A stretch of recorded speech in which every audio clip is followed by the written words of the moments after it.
হয়, কাক ক'ব কোনে শুনিব নৈ পৰিয়াৰ বিননি। এই মুহূৰ্তত মই দক্ষিণাঞ্চলৰ কৈৰৈয়াতে আছো গহপুৰৰ। কেমেৰা সহযোগী নিবিৰ আছে, সম্পূৰ্ণ পৰিৱেশ দেখুৱাব। এয়া হৈছে ব্ৰহ্মপুত্ৰৰ প্ৰবল গৰাখহনীয়াৰ পৰিৱেশ আৰু নৈ পৰিয়াৰ যেন বিননিৰ এতিয়া অন্ত নাই। বছৰ বছৰ ধৰি এই যিটো সমস্যা, এই সমস্যাত ভুগি আছে গহপুৰৰ দক্ষিণাঞ্চলৰ এই যিটো কৈৰৈয়াতি অঞ্চল। আমি দেখুৱাইছো ND24 দৰ্শকসকলক। হাজাৰ হাজাৰ বিঘা মাটি ইতিমধ্যে নৈৰ বুকুত, ব্ৰহ্মপুত্ৰৰ বুকুত জাহ হৈছে। আৰু আজি এই স্থানত TMPKৰ সভাপতিগৰাকী উপস্থিত হৈছেহি গৰাখহনীয়া পৰিদৰ্শন কৰিবলৈ। আৰু আমি কথা চেষ্টা কৰিম। মই আপোনাৰ ওচৰলৈ আহিছোঁ, কওকচোন, নৈ পৰিয়াৰ যেন বিননিৰ এতিয়া অন্ত নাই, কাক ক'ব কোনে শুনিব? আজি আপুনি পৰিদৰ্শন কৰিবলৈ আহিছে, কি দেখিছে? যোৱা 2 বছৰ আগতো মই ইয়ালৈ আহিছিলোঁ। তেতিয়া মই যি জেগাত থিয় হৈ আছিলোঁ সেইটো জেগাৰ পৰা এতিয়া মিনিমাম 1 কিলোমিটাৰ পৰ্যন্ত গৰাখহনীয়ে উঠাই নিছে।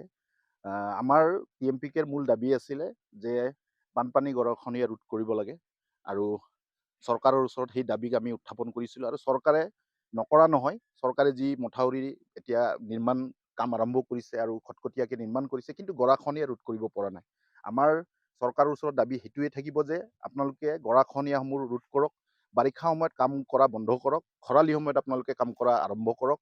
আৰু ইয়াত থকা যি দল সংগঠন আছে, স্থানীয় দল সংগঠন আছে, এই স্থানীয় দল সংগঠনসমূহৰ লগত আপোনালোকে টেকনিকেলি বহক, কোন জেগাত কেনেকৈ গৰাখহনীয়াবোৰ অহা বছৰ হ'ব পাৰে, সেই গোটেই বিষয়বস্তুবোৰ আপোনালোকে চৰ্চা কৰক, আলোচনা কৰক আৰু অনাগত খৰালি মাহৰ সময়ত আপোনালোকে বানপানী গৰাখহনীয়া ৰোধ কৰাৰ ব্যৱস্থা গ্ৰহণ কৰক। মই আপোনাৰ ওচৰলৈ আহিছোঁ। আজি কিছুদিনৰ আগলৈকে ইয়াত এখন গাঁও আছিলে, কিন্তু আজি সকলো নৈৰ বুকুত জাহ গৈছে।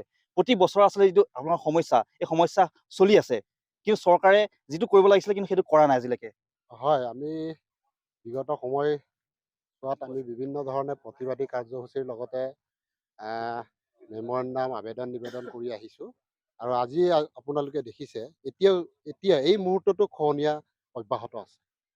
গতিকে অসম চৰকাৰ বা ভাৰত চৰকাৰৰ তৰফৰ পৰা বিভিন্ন সময়ত এই বান গৰাখহনীয়া সমস্যা সমাধানৰ কাৰণে সৰজমিন তদন্ত কৰিবৰ কাৰণে কেন্দ্ৰীয় প্ৰতিনিধি দল প্ৰেৰণ কৰে।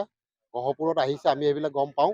কিন্তু আমাৰ এই ব্ৰহ্মপুত্ৰ দাঁতিকাষৰীয়া অঞ্চলৰ সেই মানুহখিনিৰ দুখ দুৰ্দশাৰ কথা তেওঁলোকে জ্ঞাত নহয়।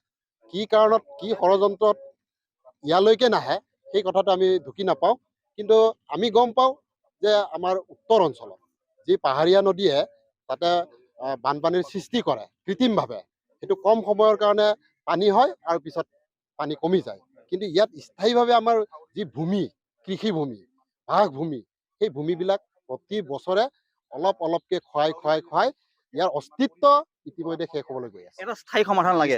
মই আৰু ব্যক্তি আছে, মই আপোনাৰ ওচৰলৈ আহিছোঁ, কওকচোন, কেতিয়া সমস্যাবোৰ সমাধান হ'ব? আচ্ছা, আমি TMPKৰ প্ৰাইম দাবীটো হ'ল গৰাখহনীয়া ৰোধ আৰু আমাৰ যিটো মাথাউৰিসমূহ নিৰ্মাণ। ইতিমধ্যে আমাৰ সভাপতি মহোদয়ে ক'লে। এতিয়া আমি চৰকাৰক বাৰম্বাৰ অনুৰোধ কৰি আছোঁ যে ইয়াত হাজাৰ হাজাৰ কৃষিভূমি নষ্ট হৈছে, এইখিনি এটা পাৰ্মানেণ্ট চলিউশ্যনৰ কাৰণে চৰকাৰক দাবী জনাওঁ। আৰু ইতিমধ্যে আমি স্থানীয় বিধায়ককো বাৰম্বাৰ কোৱা হৈছে, কিন্তু স্থানীয় বিধায়কে এই ক্ষেত্ৰত কোনো গুৰুত্বপূৰ্ণ ভূমিকা লোৱা নাই।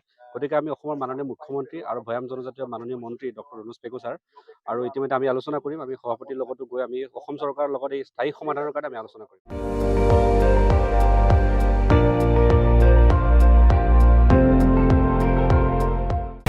আপুনি চাই আছে ND24, সৰ্বশ্ৰেষ্ঠ নহয়, সৰ্বোত্তমৰ দৌৰ।